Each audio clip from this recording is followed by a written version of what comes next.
have an America First president, and it shouldn't surprise anybody that we have an America First budget. You've seen The Trump administration has its priorities. One seems to be making big cuts fast. Trump has proposed eliminating the National Endowment of the Arts altogether. You've heard the arguments. The NEA is for the wealthy elite, the big city people with cutting-edge tastes. As the national arts reporter for the Washington Post, I know that's just not true. So how could I prove it? It was time to go to Mike Pence country, Indiana, where the former governor, now vice president, lived with his wife Karen, a watercolorist and advocate for the arts. What would their constituents think about Trump's plan? And what would I see during a whirlwind 36-hour tour of the state? We started in Madison, and right away, the difference between what we've been told and reality came into focus.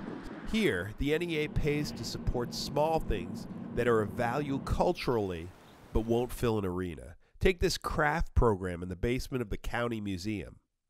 Or 80 miles north in Nashville, where NEA funds trickle down to pay for a resident artist.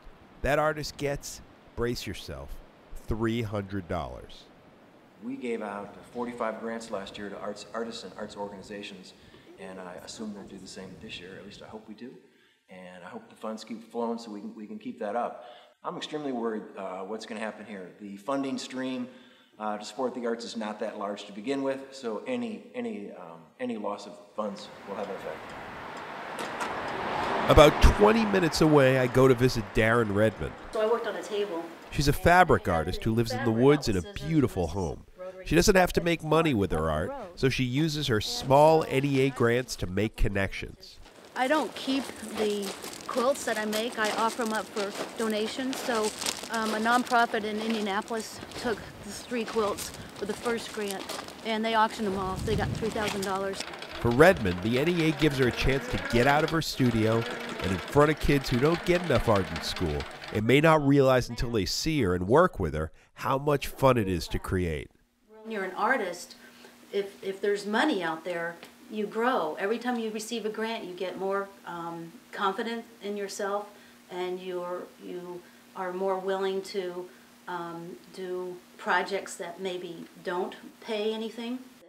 Who ever heard of an artist working for free? Well, if Redmond is right, we may not hear of many more. Parkview Health in Fort Wayne was my first stop on day 2. It's a Friday morning.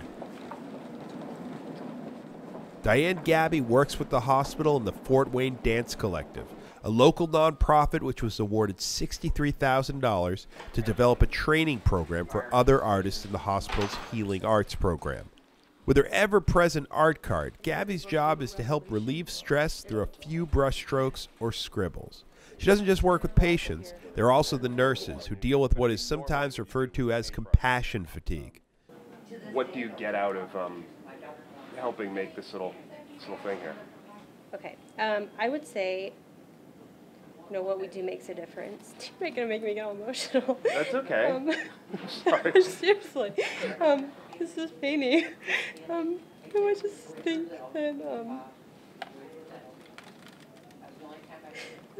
what we do is important, and people need positive. Yes, I am really crying.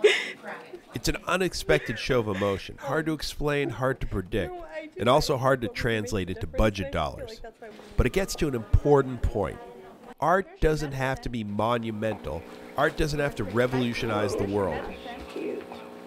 In some cases, it's as simple as a tunnel of willow branches installed in a quiet, natural environment by a basket-making master. Meet Vicki Graber. At Salamone State Park, Graber is creating a 30-foot-long tunnel made of those branches. She imagines children crawling through, adults admiring its construction. It is, for Graber, one more way to keep the tradition of basket weaving alive. Nobody has to make baskets anymore. We have containers. We can buy plastic containers and whatnot. But people like to see the tradition and the beauty in baskets and admire the skills, I hope. And so I think those things are important to keep going. I've been in the Hoosier State for about a day and a half. Time to roll into Indianapolis, the big city, right? Now we'll finally see those pompous art folks drinking at the NEA trough. Oh, wait, we're going to Garfield Park, and a street where nearly half the houses were until recently abandoned. I'll give you guys a quick tour of where the houses are. So when we came here, this house was boarded all up. There were little kids in the neighborhood would play on the porch. So that's one of them. This is one of the houses that got fixed up. And so there's, nice, look at it. Yeah. So there's an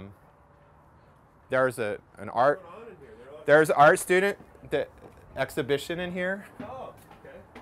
Jim Walker, the CEO of Big Car, an artist collective, took me on a walk through a block being transformed by state and NEA funds, private donations, and plain old hard work.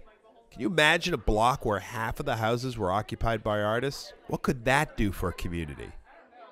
Walker took me to see the other exhibits in the neighborhood. I made sure to buy a cool notebook made of an old record for my daughter as I headed out of town. So what did we learn? Hopefully, when you hear somebody talking about the NEA, whether it's George Will or Donald Trump, you realize there's more to a picture than meets the eye.